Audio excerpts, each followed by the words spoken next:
ঠাকুর বলছেন দৈনন্দিন আহার যেমন ইষ্টবিধি পাঠাস তেমন, নিহাত কি কম নয়, পারলে কমে যাস না, কপটবতী হোস না। আমরা আমাদের বৃত্তি প্রবৃত্তি সেবায় বহু পয়সা নষ্ট করি, কিন্তু ইষ্টবিধির সময় আমরা কিন্তু লক্ষ্য রাখি না। ঠাকুর বলছেন পেতে চাস তো দিতে থাকিস, যে অবস্থা যেমন থাকিস। এক বস্তা আলুকে কুচিয়ে আমরা 20 বস্তা আলু নিয়ে আসি জমি থেকে, বইয়ের গয়না বিক্রি করে ওই জমি থেকে আলু নিয়ে আসি। আলুটা এমনি হয় না, করে পেতে হয়। শীতের রাত্রেও আমাদেরকে শীতের বাতাস পেয়েও কিন্তু জমিতে জল দিতে হয়। তা সেই জন্যই প্রশ্ন ঠাকুরের কাছেই যেটা আপনাকে শিখলাম, করে পাওয়ার জগৎ এখানে আমাদের করতে হবে, করতে করতেই আমাদের এটা শিখতে হবে। আর সৎসঙ্গ আমাদের মাস্ট, সৎসঙ্গে যাওয়ার আমাদের নেশা ধরাতে হবে, সৎসঙ্গে যাওয়া আমাদের নেশা ধরাতে হবে। সৎসঙ্গেতে গিয়ে আমরা কিন্তু অনেক কিছু জানতে পারি। এটা কিন্তু আমার বোধের মধ্যে এসেছে, এটা আমার বোধের মধ্যে এসেছে সৎসঙ্গে আসার মধ্যে দিয়ে। এই জন্য আচার্য পরম্পরা আমার শ্রী শ্রী ঠাকুরকে দেখার সৌভাগ্য হয়নি।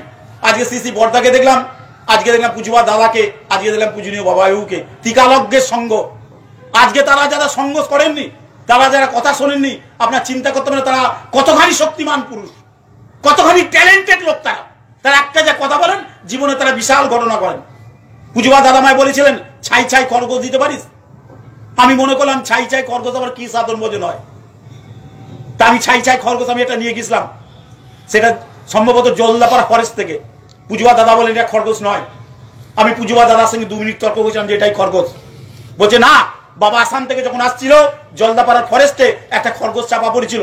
সেটা কেমন জানিস? আমরা আগে তখন বলেন খরগোশটা 10 থেকে 12 কিলো ওজন। তার গায়ের রংটা হচ্ছে ধূসর রং, চোখগুলো হচ্ছে একদম লাল টকটকা রং।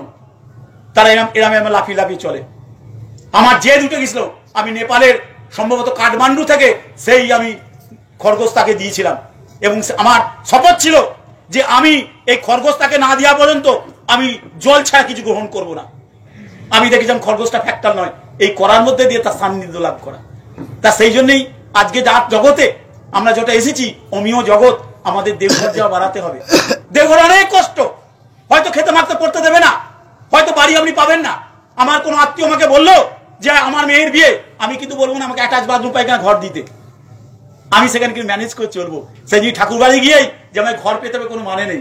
গাছতলাও ঠাকুরের বাড়ি, গাছ তো আমাকে গিয়ে যে ঘরটা দিল, আর যে লোকটা ঘর পেলো না সে কি ঠাকুরের মানুষ নয়?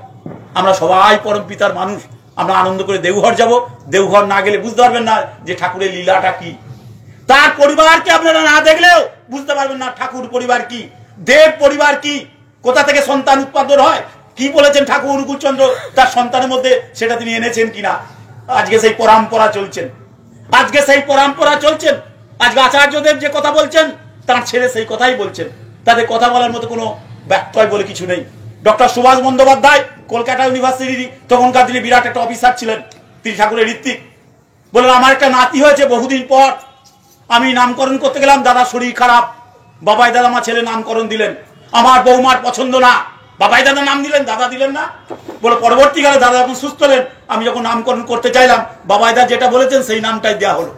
একটা মাইকে 10টা চোখ হতে পারে, অ্যাম্পলিফায়ার একটাই।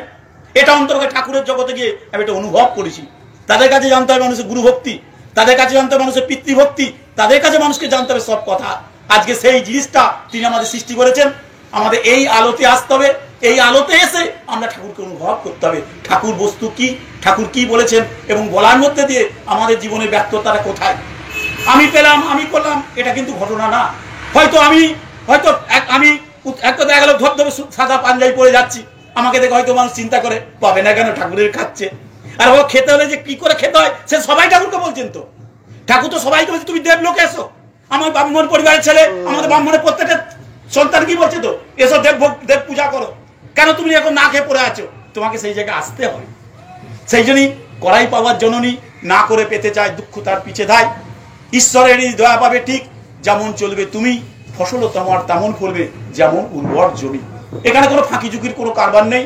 ঠাকুর কোনো ফাঁকি ঝুঁকির কথা বলেননি। এখানে কোনো দলপোড়া তলপোড়া মাদুরি তাবিজ তুবিজ কিছু নেই। ঠাকুরের কাছে কোনো মালা তিলকও নেই, কোনো কৌপিনও নয়। ঠাকুর ছিলেন সংসারী। ঠাকুর আমাদের মতো সংসারী মানুষকে তার জীবনে চলার কথা বলেছেন। এই জন্য তিনি বলছেন স্বামী স্ত্রী পুত্র ইত্যাদি কথা মনে পড়লে গুরুর কথাও মনে পড়ে। ঠাকুর আমার ছাওয়াল। ঠাকুর বলেছেন তোর আমাকে ছাওয়াল ভাব, ছেলে ভাব, গুরু ভাবিস না। তাহলে আমি আমার ছেলের জন্য যা যা করি, আমি যদি আমার গুরুর জন্য সেটা করার চেষ্টা করি, ওই গুরুই তখন আমার ছেলে হয়ে আমার জীবনে অনেক জায়গায় আসবে। এটা আমি আমার জীবনে উপলব্ধি। আমি কোনো জ্ঞান দিলাম না, কোনো কিছু বললাম না, এটা আমি ঠাকুরকে উপলব্ধি করে যেটুকু পেয়েছি সেটাই বলেছি।